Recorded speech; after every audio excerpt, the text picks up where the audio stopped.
Good evening. Welcome to the Oceanside Planning Commission meeting for October 25th, 2021. Let's start with the Pledge of Allegiance. Commissioner Obama, you want to lead us, please? Ready to begin. I pledge allegiance to the flag of the United States of America and to the republic for which it stands, one nation, under God, indivisible, with liberty and justice for all.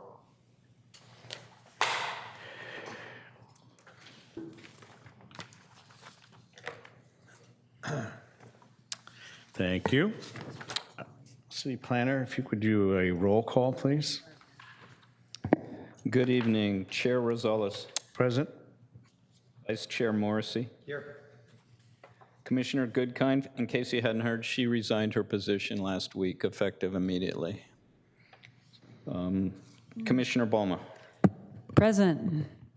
Commissioner Custer, Here. Commissioner Hayes, Here. and Commissioner Raines is absent, as we discussed at a prior Planning Commission meeting. So you do have 5 members, all in the chambers, and you do have a quorum tonight. Great, thank you. Any communication on any matters not on the agenda tonight, City Planner? No, there are none. Thank you. So we will ask for approval of the minutes from our last meeting, October 11th. I'll make a motion we approve the minutes of October 11th. We have a motion, second. I'll second. Any discussion, or are we okay with the minutes? Looks like we're okay, let's vote. I'll start, I approve, yes. Approval, Yes. Commissioner Hayes, Yes. Vice Chair Morrissey, Yes. Commissioner Obama. Yes. Thank you, those are approved. Don't see anything tonight on our consent calendar nor transportation items, so we'll move to public hearings. We have one item tonight, item 4. Consideration of a development plan, conditional use permit to allow the establishment of a new gas station and convenience store located at Rancho del Oro and Seagate Way. Applicant is AU Energy LLC. And it looks like, well, let's do disclosures first. I live fairly close to this location, so very familiar with it. I read the staff reports, and I think that's it. Commissioner Custer? Read the staff report, very familiar with it, and looked at the plans. Thank you. Commissioner Hayes? Read the staff report, know the site, and reviewed all the plans as well. Vice Chair Morrissey? Same. And Commissioner Obama? Staff report and a site visit. Well, thank you. It looks like we were supposed to have Patricia as our planning consultant tonight doing the presentation, but we will turn over. Go ahead. Thank you, Chairman Rosales, members of the Planning Commission. My name is Sergio Madera. I'm a principal planner with the Planning Division. Presenting this item on behalf of Patricia Anders, one of our planning consultants who cannot be here tonight. Briefly, the 1.9 acre project site is located at the northeast corner of Rancho del Oro Drive and Seagate Way within the Rancho del Oro master plan. The site has the general plan land use designation of Rancho del Oro Industrial and corresponding zoning designation of Rancho del Oro Limited Industrial.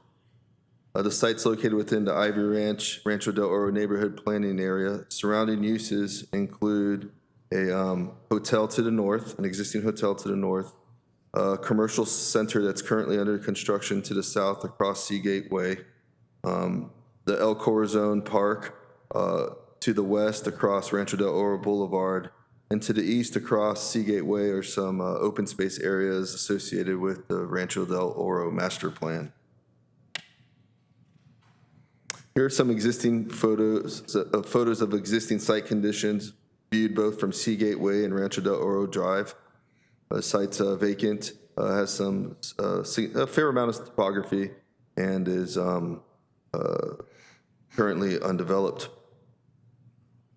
Tonight, the application before you is a request for a development plan and conditional use permit to allow a gas station with 4 fueling pumps with 8 fueling positions underneath a approximately 2,200 square foot canopy, establishment, development, and construction of a 5,700 square foot convenience store with a second story manager's office, and a 2,800 square foot car wash with a 100-foot tunnel and 10 vacuum stalls, associated parking and landscaping and retaining walls.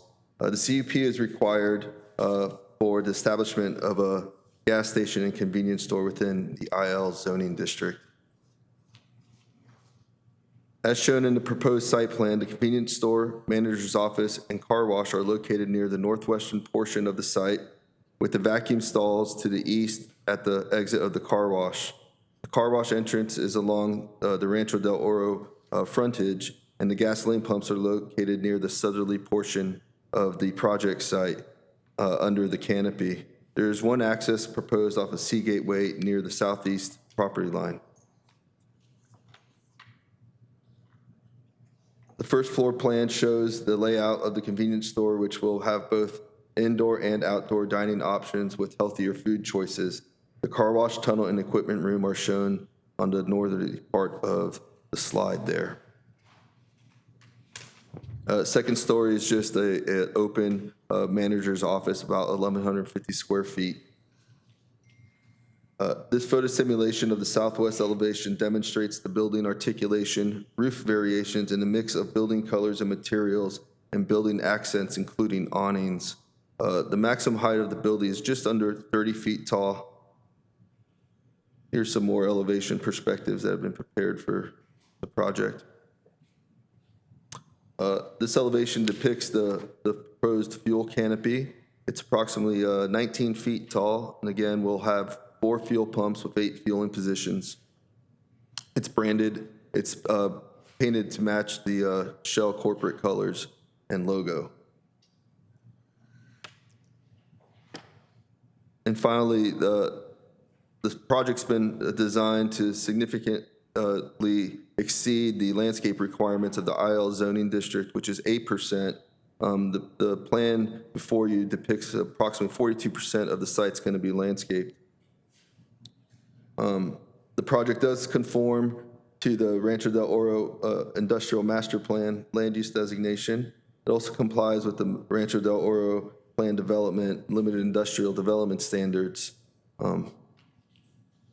With that, staff is recommending issuance of a Class 32 infill exemption and approval of the project via adoption of Planning Commission Resolution 2021 P31. There is one point of clarification that needs to be made. Condition of approval number 156, there's a typographical error. Condition of approval number 156 establishes the operational times for the car wash. Currently, it reads 6 a.m. to 9 p.m., where it should read 6 a.m. to 10 p.m., as outlined in the staff report on page 6. So with that, staff is recommending approval of project with the noted modifications to the approval resolution. That concludes my presentation. I'm available for any questions that the Planning Commission may have. We also have the applicant and their consultant team here, should you have any questions of them. Thank you, Sergio.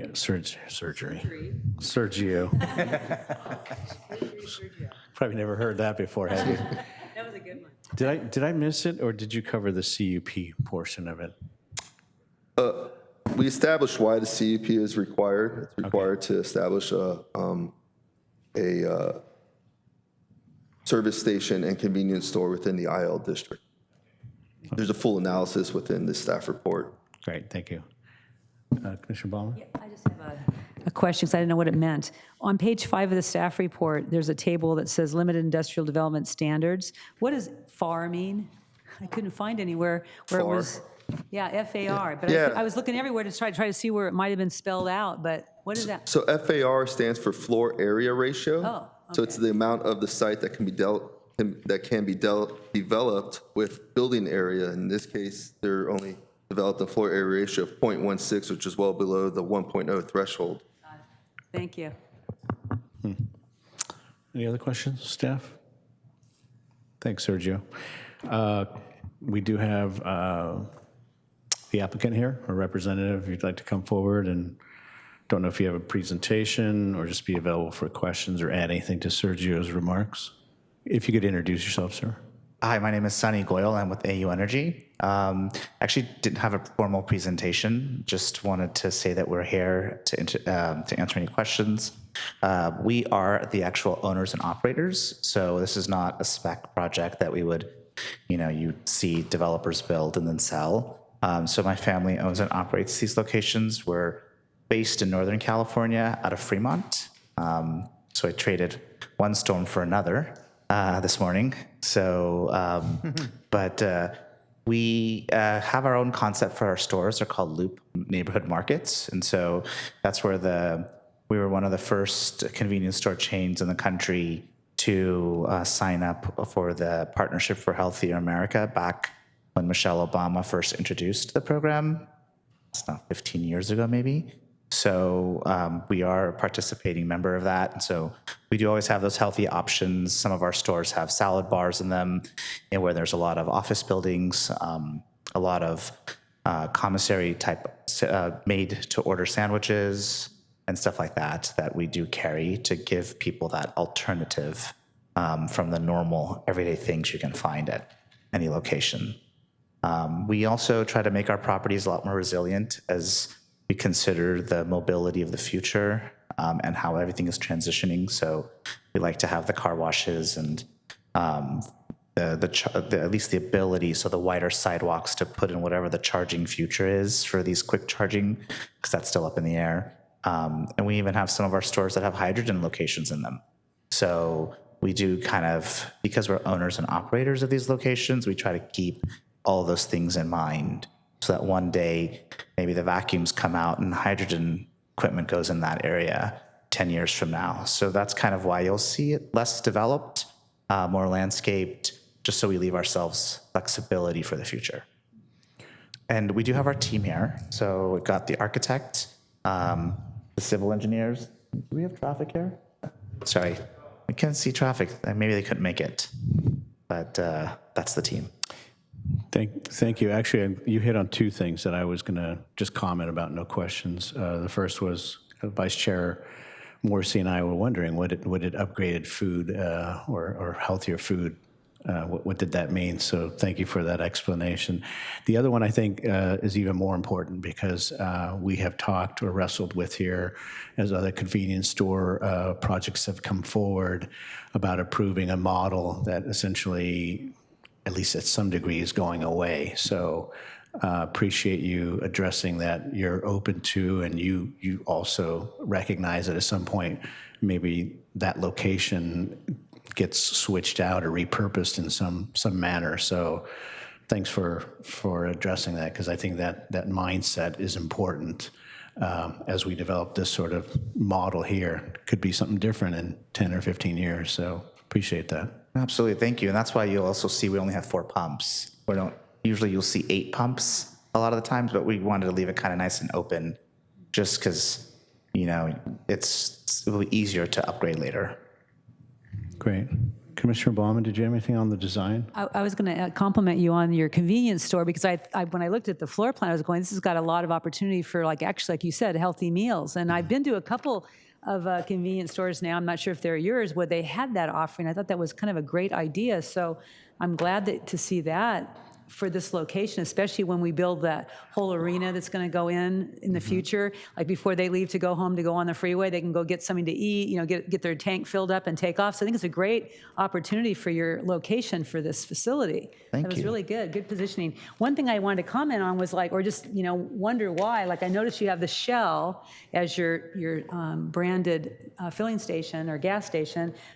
But why was your colors of the building? I noticed on this screen, though, they were almost matching, but on the ARV, we get our staff reports, it almost looks like it's an orange. So what is the colors of your facility and the actual canopy? Is it going to be complementary, or the way I saw it on this plan, it almost looked like it was fighting each other? It wasn't really So the Shell brand is really just the fuel, and we Right. try to disconnect it from all of the healthy. We don't feel customers want to be associated with good food and gas stations. So the colors, the orange is the color of the Loop like our branded of stores. So you'll see Okay. that just kind of sprinkled here and there. But the reality is that the Shell is a branded corporate offer that gives us a reliable fuel source and a rateable fuel source, and that's that. But it's, to be honest, not to be connected in a way. Yeah. We actually doesn't connect prefer at them. We prefer them because It's fine. You're doing that idea very well, because it's like your building and the shell canopy is it's not cohesive at all. That's why I kind of thought, wow, that kind of seemed different. I just wondered if that was a mistake, but it isn't according to your eyes. This is the way your corporate brand is, your facility, and you have the Shell guys that came in and was at the filling station. It could be Chevron, I guess. It'd be red, right. white, and blue. And then you'd have. Yeah. Okay, I get it. Any other questions for the applicant? I just think it was really well done. And one thing I will say appreciate you including like the auto turn analysis for being able to show how the vehicles would be able to move into the site, out of the site. Thought the traffic analysis was well done. So overall, I think it's a great place for this, especially with all the soccer games right now. I've been over there. Getting a car wash after driving through those lots is not a bad idea. Yeah, lots of business. That's true. Okay, thank you. It is a public hearing, so staff, I don't know if we have anybody, well, we're not doing Zoom anymore, so, and I don't see anybody in the chamber. So it looks like we don't have anybody from the public that is wanting to ask a question or provide some commentary or feedback. So we will close the public hearing then, bring it back for consideration by the commissioner. Anybody? I'll make a motion to approve. Great. If we're ready for that. We are ready for it. We have a motion.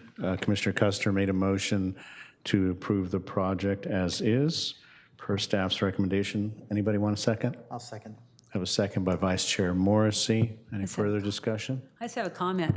Like, I noticed the police department layered it on that said that you can't go in there and buy like a can of beer or a a cooler or something like that. And I thought of myself, I'm going, well, you might, not that I'm going to buy a beer and go driving, but I might not want to buy a whole 6-pack when I'm going in there. So you're pretty much, the person that goes in there to buy has to only buy like a 6-pack of.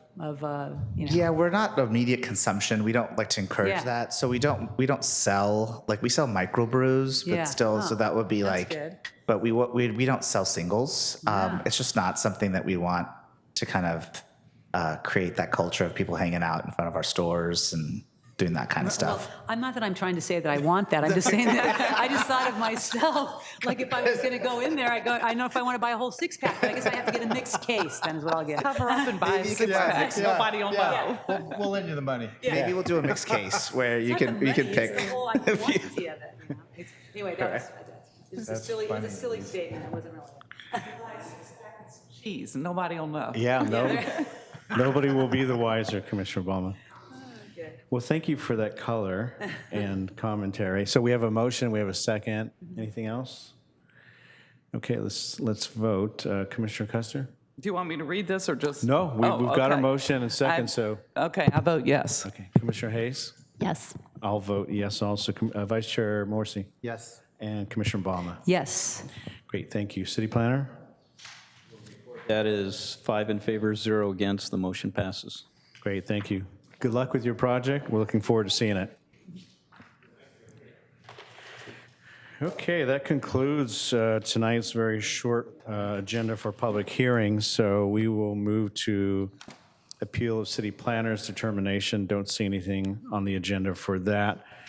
Then we will move to discussion items. We have one item on the agenda, and that's a briefing by the city planner on the 2021 state legislation. Jeff?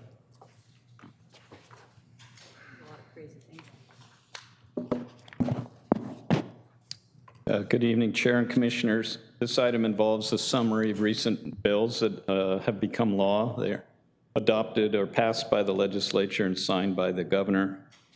These bills only pertain to topics that are pertinent to the Planning Commission, and I would warn everyone that this is just staff's interpretation. The first category is general land use, and I'll just hit some of the highlights, some of the more interesting items. AB 61 authorizes the Alcohol and Beverage Commission to provide for a 1 year after end of COVID emergency to allow permittees to exercise licenses in an expanded area, and there's some other provisions as well. There were several bills similar to this that tried to address COVID and the struggling businesses.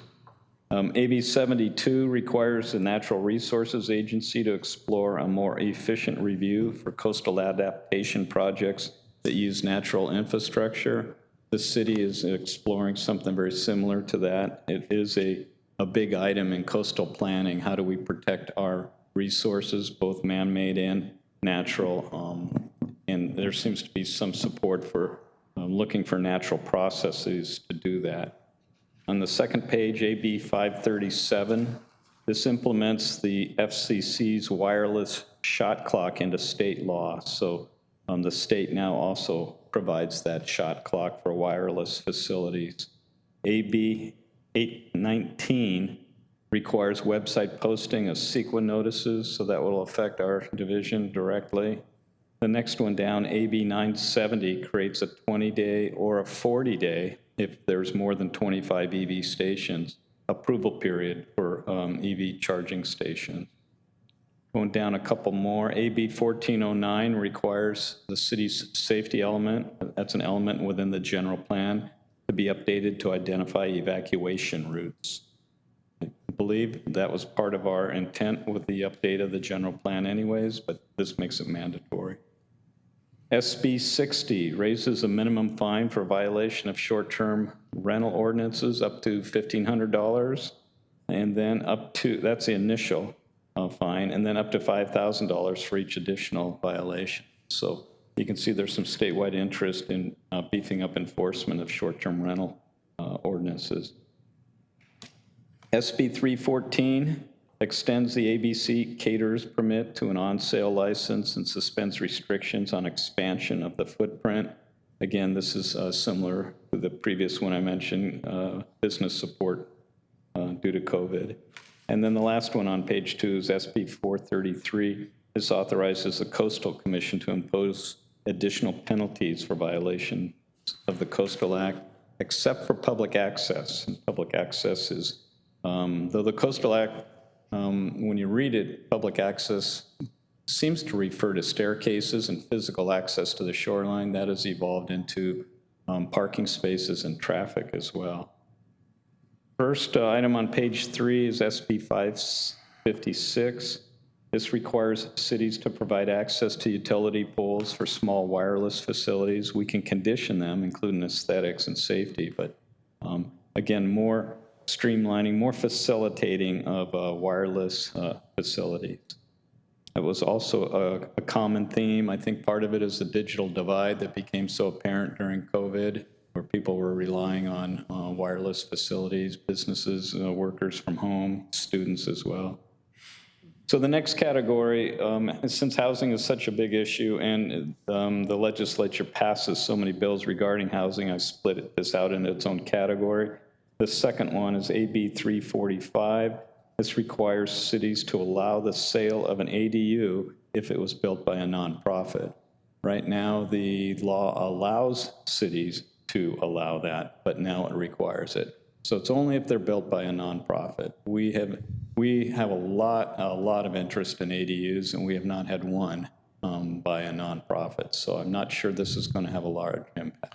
Yeah, this one seems puzzling the way it's written. If I understand it, that means if a nonprofit built the ADU in my backyard, you as a city could sell it? I don't understand, kind of. Then we have to allow them to sell it separately.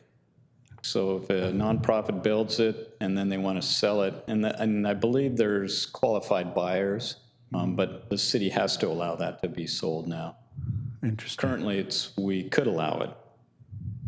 Okay.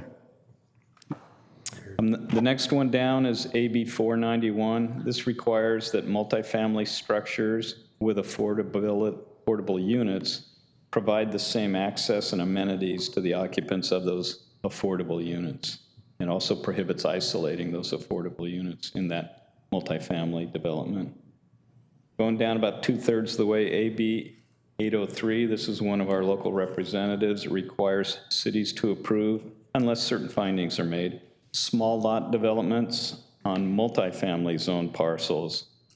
The project has to consist of single-family units in an average maximum size of 1,700 square feet. There's certain criteria that has to be met, but it restricts the city's ability to require setbacks, parking, and minimum lot sizes. Some of the criteria that has to be met is a 5-acre maximum site, and the site cannot be included in the city's housing inventory sites inventory. So I'm going to skip all the way over to page 4, and there's a few of interest on this one. SB 8, this clarifies which housing projects are subject to the Housing Crisis Act, and it clarifies that both ministerial and discretionary projects are subject to that act. It also extends the application of zoning regulations if no construction has commenced from the current 2.5 years to 3.5 years, so they're giving them an extra year. SB 9, Atkins, we discussed this briefly before. This requires ministerial review of 2 detached, or they could be attached, dwelling units on lots if they're zoned for single family. Also requires the city to allow ministerial review of lot splits. The same single family zoned lots, they can be split into 2 lots, and there's certain criteria, there's certain restrictions. Zoning can be applied, but it cannot preclude 2 800 square foot units. However, we can require a 4-foot rear and side setback. We can also require access to public right-of-way, and I believe that they can't provide that access. We can deny the lot split. SB 10, this doesn't mandate cities to pass ordinances to rezone any parcel up to 10 units on that parcel. So the 10 units per acre, that's a typo. It should be up to 10 units if in a transit-rich or jobs-rich or infill area. SB 290 requires the city's inclusionary housing be included in the total units of a density bonus, prohibits requiring parking greater than 1/2 space per unit if a project has 40% moderate units. Right now, the density bonus only provides for that parking if you have 20% low income or 11% very low. So they're adding another category, 40% moderate. Again, it would have to be within 1/2 mile of a major transit stop. And then finally, SB 478 prohibits standards, including lot coverage. If that lot coverage precludes an FAR, we talked about FARs on the last project. If that FAR is greater than 1 or greater than 1.25, prohibits any minimum lot sizes, and this applies to projects of up to 10 units on parcels zoned for multifamily or mixed use. So again, that's only multifamily or mixed use zoning. So again, those are some of the highlights. These do evolve, and sometimes we get other interpretations, and then sometimes the courts get involved as well. So these things, this paper or summary could change with time, and I'd be happy to answer any questions. I had maybe a question or a comment. Back on page 3, SB 7, I was curious because when I was reading this, what larger projects meant. So I looked it up. I actually looked up SB 7, and if I understood it right, it was a dollar amount. So if a project was between 15 million and 100 million, that was considered large. Just, again, that's just my own research. And then on the first page, this one was of interest to me, AB 66. So I work for the city of San Diego, and we have a major erosion issue in Point Loma. So we're working through that, but I reached out to the Scripps Institute last week to find out about what they're doing. They got $2.5 million in grant money as part of AB 66 to do erosion evaluation along the coast. So we may be partnering with them on a project if possible, but we're pretty far out ahead of where they are. They're still trying to figure out what they're going to do with that money. But this is a result. in this case of, remember the bluff collapse in Encinitas? And the sponsor of the bill represents that area, so she was looking for a way to understand what was going on in there. So they're looking at Encinitas and Del Mar under this $2.5 million they're getting. Any questions for Jeff? I have a question. On SB 83 on page 2, that one was interesting. Requires, it's something, it talks about the city could purchase a property that say there's a problem with coastal, whatever, and then you could end up renting it out to recoup some of your costs. Like, so say if there's a house on the coast and it's not doing very well as far as sea level rise, and so the city could buy it and then rent it out for vacation rentals until it goes under, or is that what that means? I thought that was kind of I interesting. think the folks in Del Mar are probably I interested know, in it's a that. pretty big, there's some pretty big properties there the city could buy, but is that kind of what it's alluding to, that the city could buy these properties and then rent them Until they can't rent them anymore? until they can't rent them anymore, to the water, This is my own interpretation. I think it's an effort to address climate change or sea level rise where buildings are starting to get threatened.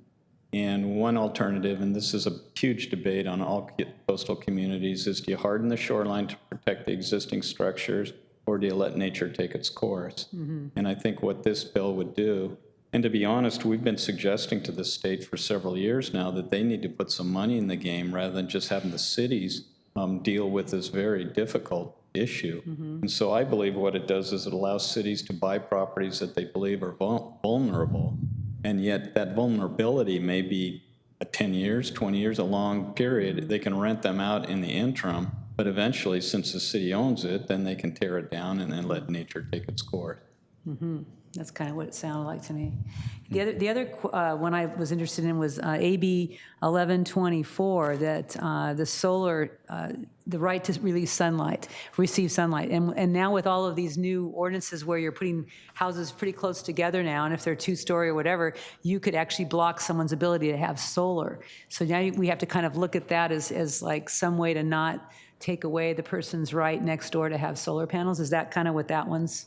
I believe that there's an existing law that it amended, and I'm not sure of the details of that law, but I think what they did is they tried to beef it up a little bit.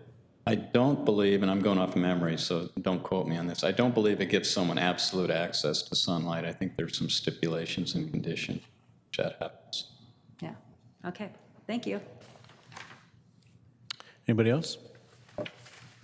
Thank you. Yeah, I think it's good to see for our benefit what's going on out there legislatively and how that applies to what we're seeing or doing, or where things are heading. Commissioner reports. I don't really have anything this evening, so I will pass it over to Vice Chair Morrissey. Anything? No report. Commissioner Obama? Well, on your desk area, you'll have found a little flyer I stuck on there. It's for the California Surf Museum's Gala fundraiser. Once a year we do this. I just thought it'd be fun just to see what I've been up to, what I am up to. For months I work on this event to help the museum out in Oceanside and also for California. And this year we're honoring a bunch of 6 different people. And one just passed away. You might have heard of Tom Morey, the inventor of the boogie board.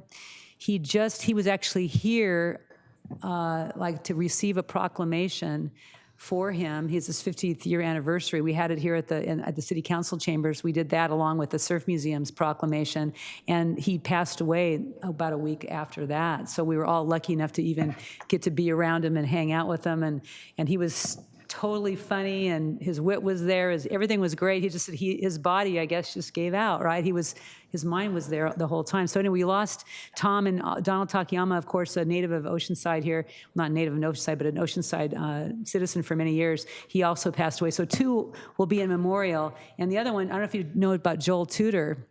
He just won his 3rd world championship in longboarding, and he's at 45 years old guy, and he's still just charging. The guy is amazing. So he'll be at our gala, along with the 3 girls who are also world champions, Lynn Boyer, Debbie Melville, and Kim Merrick. So it'll be it's always a fun night, because it's always like, if you're into surfing. If you're not into surfing, it'll be super boring, because you're going to hear stories from all these people that you don't even know anything about. But if you're into surfing, if you really are passionate about that, this is a hot event. So anyway, I just thought I'd let you know what I was up to.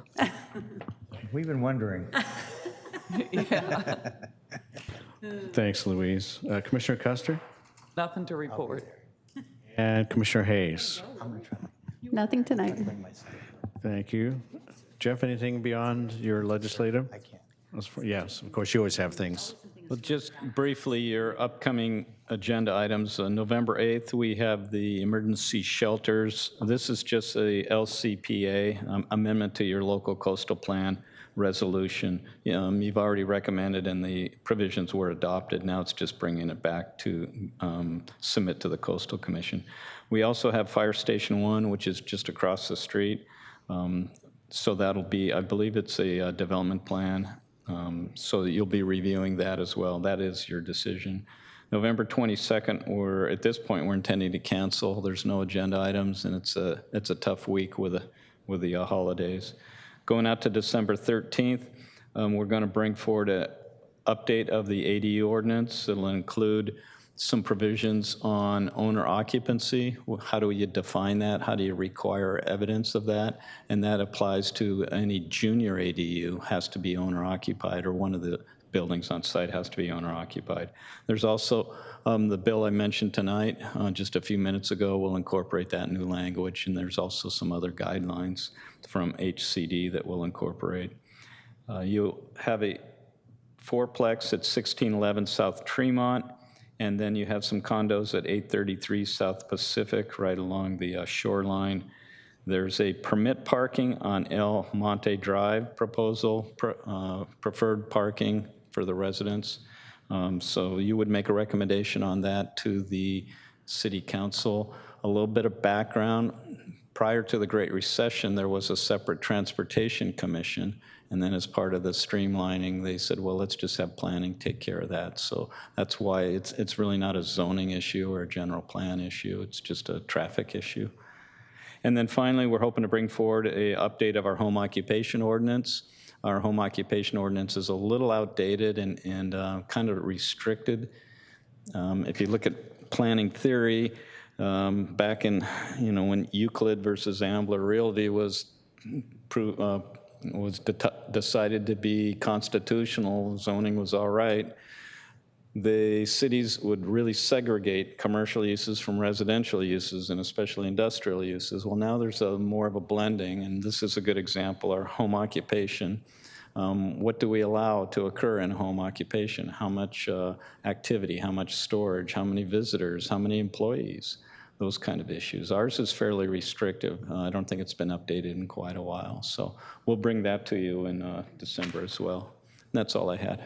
Great, thank you. Jeff, do you know what's going on with the sand replacement? There's a study that was approved by council to do a pilot project. And so we're working on, I believe we're working on design and then permitting or approval from the Coastal Commission on that. So was there an idea when that could happen? Well, I'm not sure the Coastal Commission is keen on it. Okay. So it may be a while. Okay. And we're hoping that we can convince them that it's a small-scale project, that it's temporary and can be removed, and just to study it. So I guess I shouldn't be so skeptical, but maybe I was just trying to be realistic. Okay, thank you. Date for the December meeting, you said December 13. 13th, okay. And Commissioner Raines should be back for that one. And what about Commissioner Robin? Is there any, you just put the word in the City Council and they have to come up with someone, or? They have to fill the position, and there's 2 dates they're looking at, is either doing one quickly in December or just waiting till March, which I believe would coincide with maybe another vacancy. So it's either going to be pretty quick or they're going to postpone it or wait until March. So for quorum, we just need to have 4 of us then, or what's the quorum? Yeah, 4. 4. Four minimum for a quorum, and then if there's a general plan amendment, you need to have a vote of the majority of the commission, which I believe would be 4, Barbara, even if we're down to 6? 4 of We'd the have to 6. look at that. 4 of the 6. Okay. Kids, come on. Okay, I think we are adjourned. Thank you. I'm giving.